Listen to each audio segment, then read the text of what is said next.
to part 4, where we talk about a theory of learning the building blocks for syntactic islands. Now, the building blocks from Pearl and Sprous's theory were pre-specified, right? The model child already knew to look for syntactic trigrams of a certain kind. So trigrams groups of 3 of a certain kind, certain lexical items, if you look here, are included. In particular, again, looking for groups of 3, and if the unit is a complementizer phrase, a CP, include the lexical items. No. Why the CP? Well, the empirical motivation was that 2 of the islands, whether and adjunct, only differ from more acceptable WH dependencies by the complementizer's lexical item, right? So what does the teacher think that Lily forgot is fine, but what does the teacher wonder whether Lily forgot? What does the teacher worry if Lily forgot? It's a complementizer that's different that makes a whether or an adjunct island, it seems, right? Especially if we're looking at it in terms of our container node phrases, right? This characterization. So we include the lexical item for the complementizer phrase. The building blocks had that built in. Is this the only one needed? Well, that's a good question. The answer is probably not, right? So some data from Liu et al. 2019 found that the acceptability of WH dependencies can depend on the lexical item in the main verb. So let's look at this one. What did she think that he saw? What did she say that he saw? Happy face. What did she whine that he saw? What did she mumble that he saw? Frowny face. Less good, right? So it's the main verb's lexical item. And again, if we look at this in terms of our characterization from before, it's the lexical item that's in that verb phrase that seems to be changing the judged acceptability. So here's the bigger question. Are there other lexical item types the building blocks need to include? What are they, right? How do you tell? In particular, what if the child is trying to learn what the building blocks are, the best ones, at the same time she learns about their distributions in the input? Well, let's think about that. So before, the model child knew to look for groups of 3, and if the unit's a CP, a complementizer phrase, include the lexical items. So let's relax those. Maybe the best size is sometimes bigger than 3 and sometimes smaller. Don't always make it 3. Allow the possibility for not 3, for smaller and larger. Now, in terms of including lexical items, maybe the lexical item is needed sometimes, but sometimes it's not needed, right? So include it sometimes, right? Find the best times to include it. So let's talk a little bit about best. How can the child learn what the best building blocks are? And so the theory here is to look for an quote-unquote efficient set of building blocks. So efficient building blocks allow the representation of current and future WH dependencies to be more probable. Why is that efficient?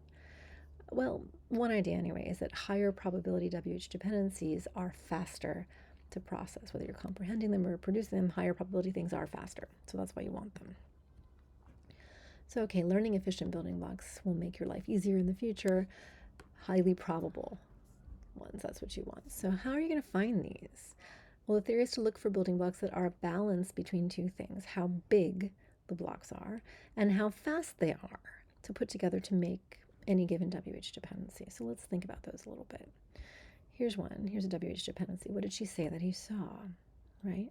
So characterize it the way that we have been saying, sort of these are the salient parts, the phrases and sort of the lexical items associated with the phrases. Okay. How are we going to build this? Well, one way is to use a lot of small pieces so that many small pieces make up a WH dependency. Now, it may be slower to put together many small pieces, but these pieces may get reused, so that makes them faster to put together. In fact, maybe they're reused quite a lot, right, across all kinds of different dependencies, right? So they may be faster for that reason. Now, another option is just to have, say, one big piece, right? And it's going to be faster to put together one big piece. You don't have to put together anything, right? But it may be slower if the piece is used rarely, right? Like you have one piece per dependency, like you're going to have to put one piece and keep on in your mind one piece for each of these different dependencies. That just may be slower in general if they're rarely used to pull up the right piece for your dependency. So the most efficient option is probably a balance of bigger and smaller blocks that collectively are faster to put together. And, here's an example, right? But there are many, many possibilities. Again, the hypothesis space is blocks of different sizes including lexical items or not in those blocks, right? So how can children find the best balance? Well, one way is to use Bayesian inference to search through the hypothesis space of all possible building blocks and find an efficient set for children's input. So that's what the model child will do, right? They're going to have the same acquisition task, except this time they're going to try to learn what the best, most efficient building blocks are as they're trying to learn about WH dependencies more generally. And there's actually additional target behavior about WH dependencies we'd like to capture. Let's talk about what that is. So before we had both adult judgments and child preferences for certain WH dependencies. So that in the case of the adults, we had, this set of 4 island crossing dependencies, right? And then this for children, we had this particular ambiguous WH question. Now, for adults, we're going to have additional target behavior with WH dependencies that vary the main verb frequency, right? What the main verb actually is.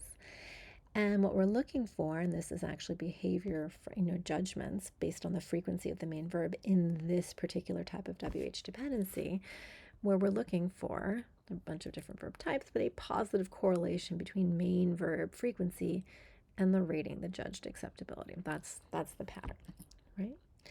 For the child behavior, we had one ambiguous WH question or potentially ambiguous WH question, and children had a preference for how they like to interpret it.